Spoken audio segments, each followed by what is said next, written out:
Hello, I'm Adrian Randolph, Dean of Weinberg College of Arts and Sciences at Northwestern. These are especially difficult times for some members of our community. The COVID-19 crisis, compounded by unrest in the wake of injustice, and our collective concerns about the future make it difficult to celebrate.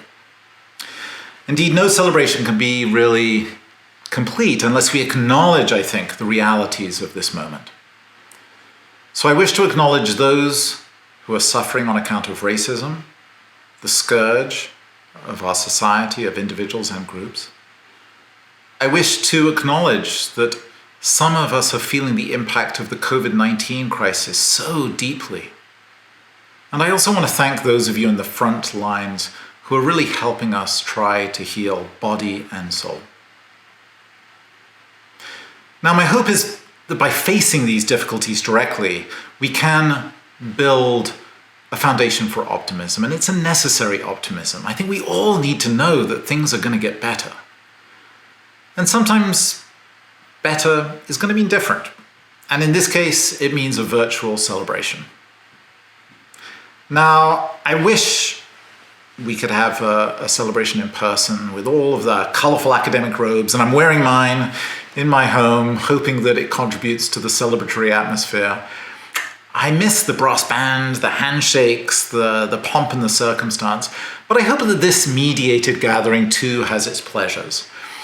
I do have a certain pleasure imagining some of you being able to share this with more people, just on social media and sharing through the media that we're using. I hope that more people can be involved.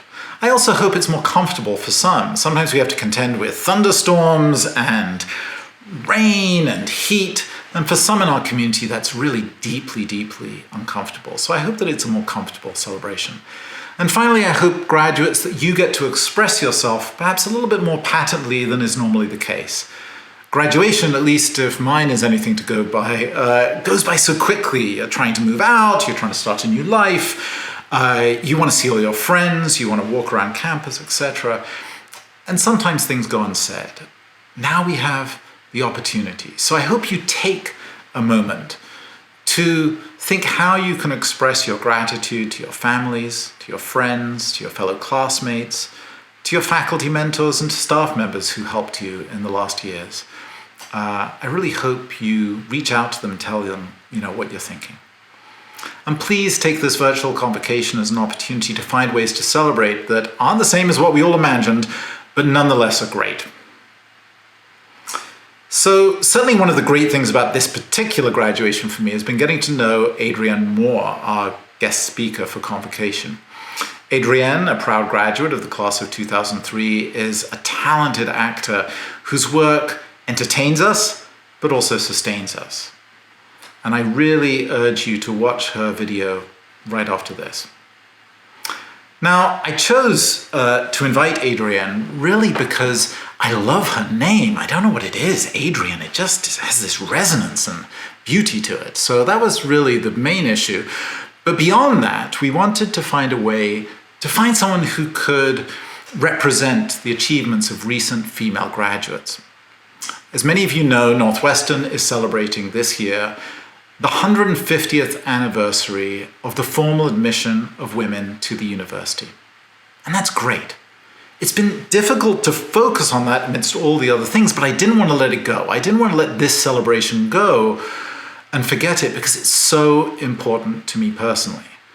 Not only has a lot of my research been on women's history, but also my mother, who passed away this year, was such an advocate of education, partly because she didn't get an opportunity to go to university. She wanted to desperately, but partly really because the opportunities open to women in the UK, where she grew up, were so limited, she didn't really have that opportunity.